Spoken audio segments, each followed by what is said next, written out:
Arkadaşlar merhabalar, nasılsınız? Bugünkü videomuzun konusu eski sevgilimi nasıl getiririm?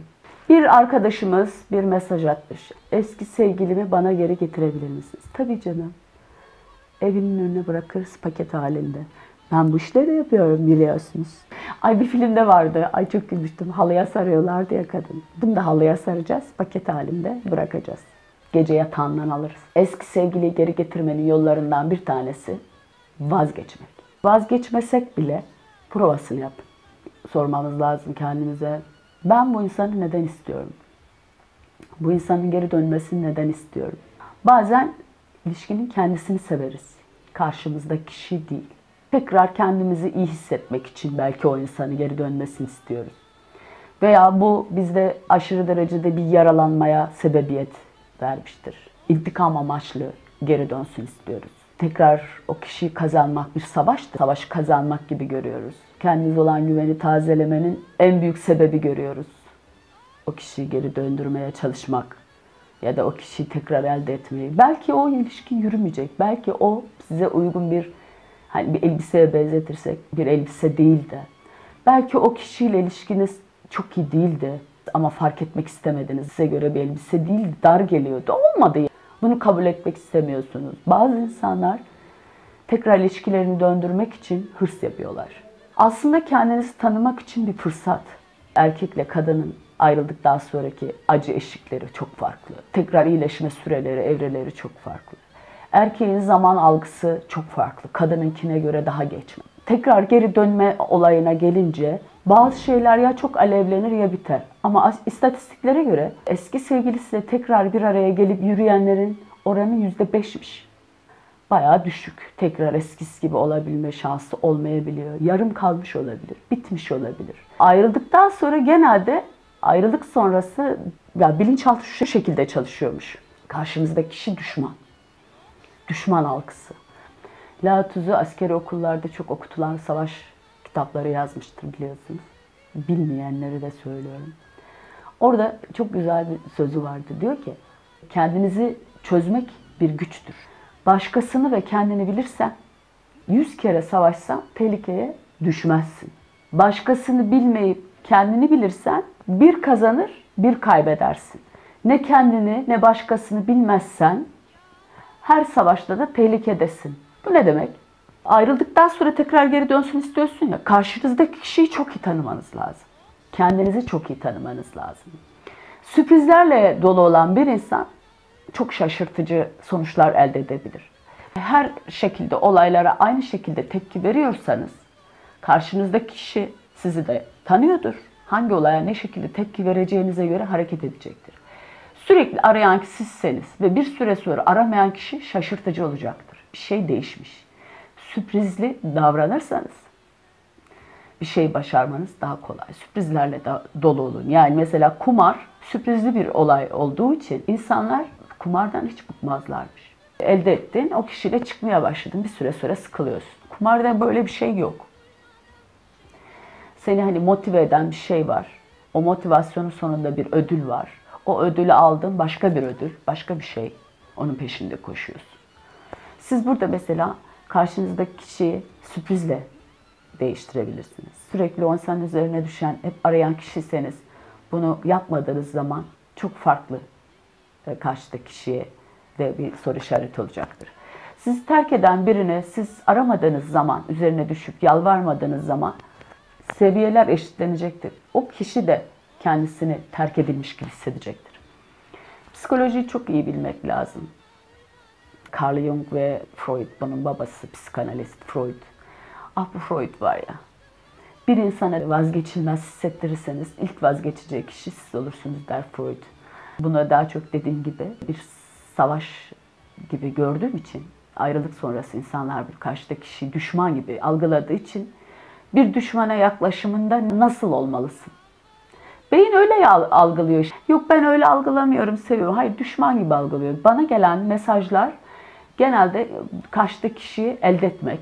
Kapıma tekrar köpek olsun, şöyle olsun, kapımda olsun. Hep bir intikam amaçlı. Ben hala onu seviyorum, geri dönsün. Bana pek inandırıcı gelmiyor. pek olmamış gibi sanki böyle. Terk eden kişi tekrar geri döndüğünde tekrar kendine olan güvenini tazeleyecek. Böyle hissediyor. Terk edilen kişi, terk eden kişiye karşı 1-0 önde olmak istiyor. Hep yani gerekçe bu oluyor. Ayrıldıktan sonra karşıdaki kişiyi sürekli arıyorsunuz. Tekrar geri dön, özür dilerim. Bu olmamalı. Şaşırtıcı olun dediğim bu. Emin olmasın yapacağınız hareketlerden. Ayrılık acısıyla ne halde olduğunuzu gösteren paylaşımlar yapıyorsunuz. Bu da yanlış. Sürekli bir hareket, aksiyon hali. İşte sürekli gezmeler. Bunun gözüne sokarcasına hareketler. Yaptığınız paylaşımlarda sizin ne durumda olduğunuzu yeterince belli ediyor. Demek istediğim biraz gizemli olun. Bir süre ortadan kaybolabilirsiniz. Deneyin. Niye olmaz mı yani? Ortadan kaybolun dediğinde yer yarılsın yerin altına geçin demiyorum ama bir süre köşenize çekilebilirsiniz inzivaya. Hani çok üzülüyormuş falan gibi de göstermek değil. Yani bir süre bir aksiyon yapmayın, aksiyona girmeyin yani. Belli de etmeyin, gezseniz, tozsanız da kendiniz için yapın. Yani karşı tarafa bir şeyler ispat etmek için değil. Gittin de kurtuldun. Ah ne kadar güzel oldu. Böyle değil. Böyle bir şey istemiyorum. Yani bu davranış değil. Ve bir süre tanıyacaksın. Kendinle baş başa olacaksın. Acınızı da yaşayın canım. Yani yaşamayın demiyorum. İstediğin kadar otur ağla. Ama güçlü çıkacak. İçinden bir güç çıkacaktır. Yaz mesela. Yanlışlar yaptın. Onları yaz. Ne tür hareketler, ne yanlışlar yaptın? Hareketlerinin hangisi güzeldi, hangisi değildi? O insan mesela şöyle bir şey de vardır. Çoğu kabullenmez. Karşımızdaki kişiyi, çıktığımız kişiyi birçok insan ne bileyim çevremiz yakıştıramaz bize. Böyle bir durum vardır. Bunu mu buldun? Senden çok aşağı. Bunu hissettiriyorsun karşındaki kişiyi. Sürekli küçümsüyorsun ya. Sonra içinden bir ses diyor ki olsun ya. Çok daha iyisi değildir yani. Bu olsun. Herkes aynı gibi davranıyorsun ya. O karşıdaki kişiye bir süre sonra o düşüncen gidiyorum yani. Gidiyorum ben diyor. Gidiyorum ben, gidiyorum. O düşünce aktarılıyor. Ondan sonra kadın ya da adam neyse o fikri benimsiyor. Bu beni terk edecek. Biraz da ondan da terk ediliyoruz. Hani derler ya aslında terk eden değildir giden. Terk ettirir kendi kendine. Bazen o noktaya getirir. Yaptığı hareketleriyle seni o noktaya iten kişidir. Sana o sıkıntı getiren olayın içerisinde hala var olma mücadelesi yanlış, bitmiş. Şimdi onun için diyorum ki kendinize sorun. İlişkim niye bitti? Neden bitti? Nasıl bir şekilde bitti? Sonra sonuçlar, sebepler, kendiniz, arkadaşınız, eşiniz, dostunuz, şair. Ayrılıkta sevdaya dahildir diyor. Ayrılık sonrası yapmanız gerekenleri de bir kenara yazın. Kendinize bir zaman ayırıp kendinizi tanımaya çalışın. Ayrıldınız, bir süre kendinize ilgilenemediniz. İlgilenmek için bir boşluk oluştu. Bunu öyle düşünün, bir antre. Kendinize artık zaman ayıracaksınız, bakacaksınız, kahrolmayacaksınız, kendinizi bırakmayacaksınız. Belki daha iyi bir insan karşınıza çıkacak. Eğer gerçekten hani bu yükü taşıyamam, çok fazla acı çekiyorum diyorsanız, biraz da bu tür kişileri ben arabesk görüyorum. Hiçbir acı kalıcı değildir. Ama ben bunu atlatamam bu şekilde, tek başıma olmayacak diyorsanız, bir uzmandan yardım almanızı öneririm. Uzman dediğim yani psikiyatr olabilir. Ya da işte derdinizi dinleyecek bir arkadaşınız da olabilir. İçinizdeki ruhunuzun derinliklerini aktarabileceğiniz, tamamıyla rahat konuşabileceğiniz bir arkadaşınız dahi olabilir. Yani biraz bilgili olması da şart. Çünkü bunu neden yaptığını en azından çözebilmeli, çocukluğuna kadar inebilmeli, çocukluktaki hatalarını, bu saplantıya dönüşmüş ayrılığı kabullenememenin sebeplerini bilebilecek biri olması lazım. O tür birini konuşabilirsiniz. Dallanıp budaklanmayacaktır. Çok fazla sürmeyecektir. En fazla beyin bunu tamamıyla değerini azaltması bir 8 ayı buluyor. Öneminden derece derece düşürmesi. 8 ayda da geçmeyecek bir şey değil herhalde. 3 ay sürer, 1 ay sürer. Sizin önem derecesine, verdiğiniz önem derecesine göre değişir. Daha değişik şekilde unutmaya çalışanlar var mesela. Geri dönmesini istemekten ziyade tamamıyla unutmaya çalışanlar. Bunu da şöyle başaran bir arkadaşım vardı. Buradan sevgilerimi gönderiyorum. O tahmin ediyordur. Kendisinden bahsettiğim bilir. Ben kendime şöyle bir telkinde bulunuyorum. Böyle biri yaşamıyor. Bu da değişik bir şekilde unutma yolu yani. Vazgeçmek. Öfke haline getirip intikam yoluna girenler de var. İntikam gibi görüp de silahına sarılma. Bu bir savaş. Karşımızdaki kişi düşman olarak algılıyoruz ama bu kişi öfke de kendine aslında bir suçluluktur yani öfke.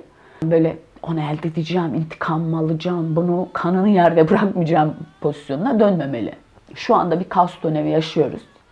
Bu kaosa rağmen bu sıkıntılara yol açan konuları sorabiliyoruz. Bakın soruyoruz. Bu sıkıntılar devam ediyor. Demek ki bir kaosu başka bir kaos bastıramıyor. Hala biz sevgi odaklı olduğumuz için insan böyle durumlarda bile ön plana gelebiliyor birey olarak. Yani toplumsal konu ayrı bir şey oluyor. Birey olarak yaşadığımız sorunları da sorabiliyoruz. Başka bir kaos bunu önleyemiyor maalesef. Soruyoruz yine de. Yaşamın içerisinde felsefe var. Yani bir hayat felsefesi geliştirmeden sorunları da aşmak zorlaşacak. Hayat felsefemiz kesinlikle olması lazım. Nasıl? Bu insan hayatımıza girdi ama biz belki ihtiyaç duyduğumuz bir sebepten, bir eksikliğimizi gidermek için girdi. Hep deriz ya, görevi vardı, bitti gitti diye. Sizi o aşamaya getirmekti, o tekamül seviyesine getirmekti. Belirli bir seviyede düşüncenizi, duygularınızı olgunlaştırıp daha sonra hayatınızdaki görev biter ve gider. Belki görevi bitti, belki tekrar hayatına girmesi gerekmiyor.